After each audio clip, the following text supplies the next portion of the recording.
नमस्कार विद्यार्थी मित्र हो, लाईट हाऊस यूट्यूब चॅनलमध्ये आपल्या सर्वांचं सहर्ष स्वागत।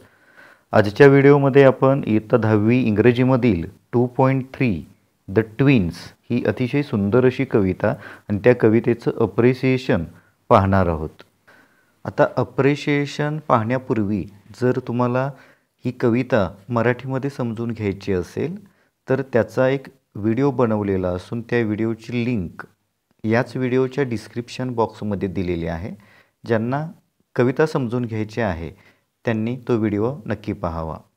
आता जेव्हा आपण एखाद्या कवितेचं अप्रिसिएशन पाहतो तेव्हा काही महत्त्वाच्या बाबी आपल्याला लक्षात ठेवाव्या लागतील की अप्रिसिएशनमध्ये टायटल अर्धा मार्क, त्यानंतर पोएटचा उल्लेख नाव अर्धा मार्क, राईम स्कीम कवितेची काय आहे त्यासाठी 1 मार्क, फिगर ऑफ स्पीचचा कोणता उपयोग केला गेलेला आहे कमीत कमी 1 लिहायचे आहे 1 मार्क, आणि 2 मार्कांच्यासाठी आहे सेंट्रल आयडिया।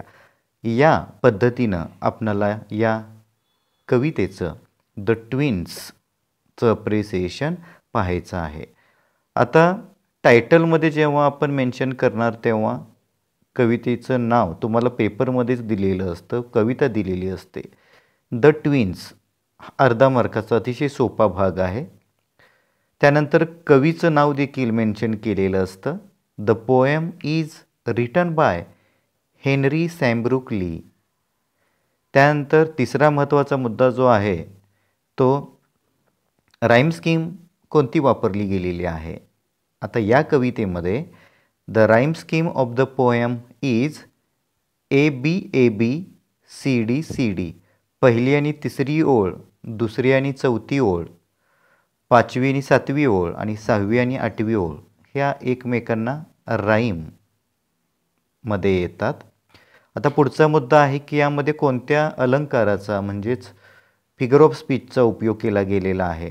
तर प्रामुख्याने या कवितेमध्ये जी फिगर ऑफ स्पीच वापरली गेलेली आहे अगदी कवितेच्या शेवटी तुम्हाला लक्षात येईल हायपरबोलीचा उपयोग करण्यात आलेला आहे। आणि कविता जेव्हा सुरुवात होते पहिलीच ओळ जी आहे तर त्या ठिकाणी आपल्याला अलिटरेशनचा उपयोग केलेला पाहायला मिळतो। आता या 2 फिगर ऑफ स्पीचपैकी कोणत्याही एका फिगर ऑफ स्पीचचा उल्लेख तुम्हाला करायचा आहे आणि सर्वात महत्त्वाचा शेवटचा जो मुद्दा आहे तो म्हणजे सेंट्रल आयडिया किंवा त्याला थीम ऑफ द पोएम असं देखील म्हटलं जातं। आता या कवितेचा मूळ गाभा काय आहे, विषय काय आहे।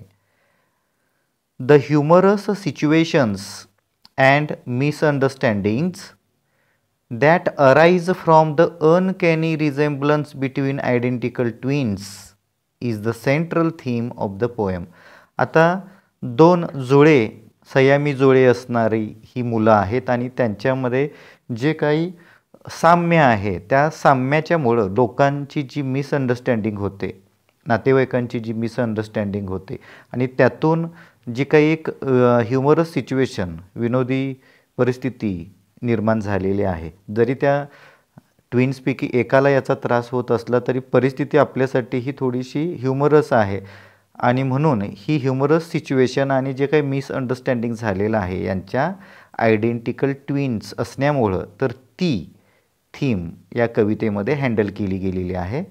1 twin is always mistaken for the other, आणि त्याच्यापैकी एक जो जुळा मुलगा आहे हेनरी तर त्याला साहजिकच काय समजलं जातं दुसऱ्यासाठी म्हणजे जॉन समजलं जातं, जॉनला हेनरी समजलं जातं।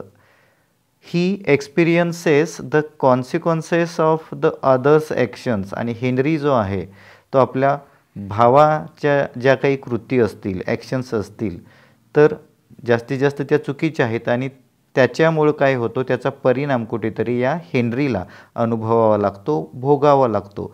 अशा उद्देशाची कुठेतरी अर्थाची ही कविता आपणाला हेनरी सॅमब्रुक ली यांनी अतिशय विनोदी पद्धतीनं अतिशयोक्तीचा पण थोडा वापर करून सांगण्याचा प्रयत्न केलेला आहे। Thank you very much for watching this video.